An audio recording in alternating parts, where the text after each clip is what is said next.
Hi, I'm with Fiddler Patsy Reid. Patsy's an amazing player and she's just released her new album of fiddle music, fiddle and piano. What's the album called, Patsy?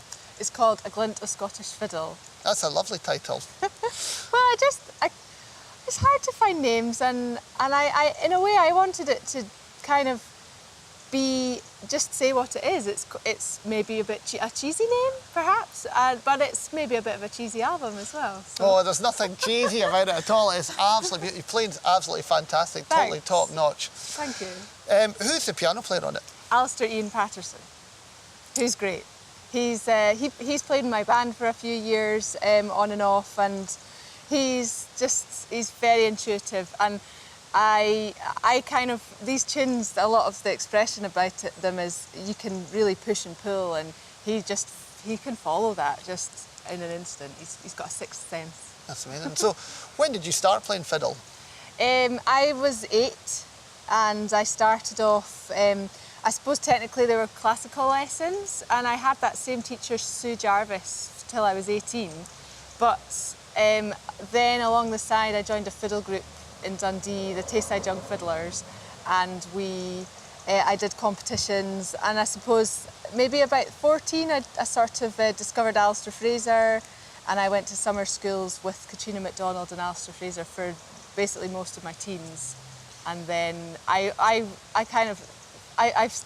played classical music. I did that for my degrees, I kept studying, but fiddle music there was no doubt that was what I loved and what I was going to do. And at what point did you meet the guys from Braybach and decide to form Braybach? Well, I was at Jordan Hill at Strathclyde University, and Ewan Robertson was there doing an outdoor education degree. And then I met Donald Brown at Salmarostig at one of the summer schools.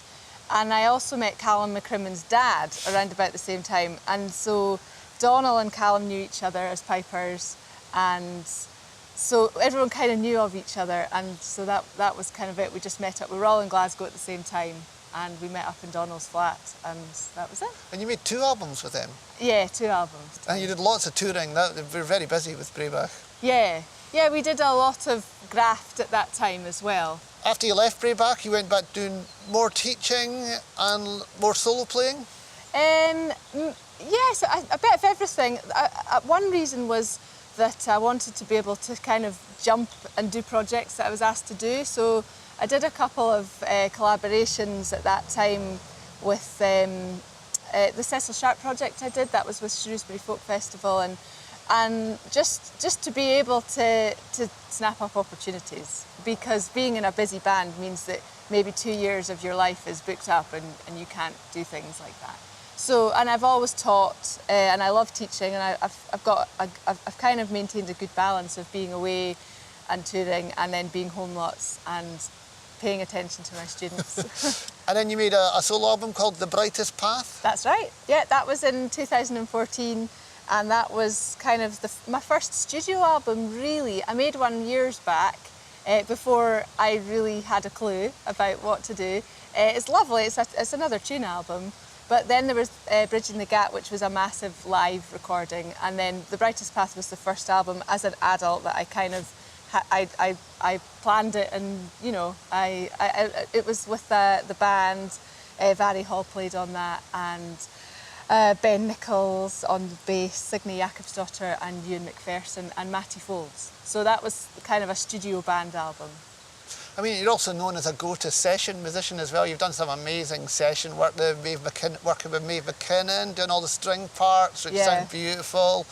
Yeah, I'm really lucky. I love recording, and I love making up string parts. And I've learned, well, I've always played a bit of viola, but I've learned cello. When I did my teaching degree, we had to learn to play the opposite instrument, so as a string teacher. So I'm not as good as I'm at the violin, but it's getting better, and I like to do that. So yeah, I'm really lucky I've just been working on Hamish Napier's new album and Duncan Chisholm's as well, which is great, and Maeve's is about to be released as well. So what's coming up then? What's coming up? Well, I'm busy at Celtic Connections this year. Alistair and I will do a concert on the 3rd of February of this album, which will be lovely.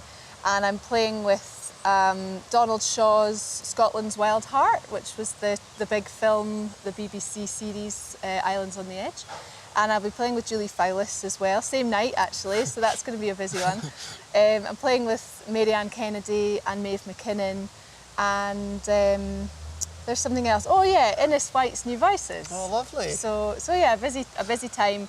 And then, yeah, I think just, I don't know, back to normal. Just Fantastic. Yeah. Well, that's really exciting. Well, good luck with the new album. Thank you. Cheers.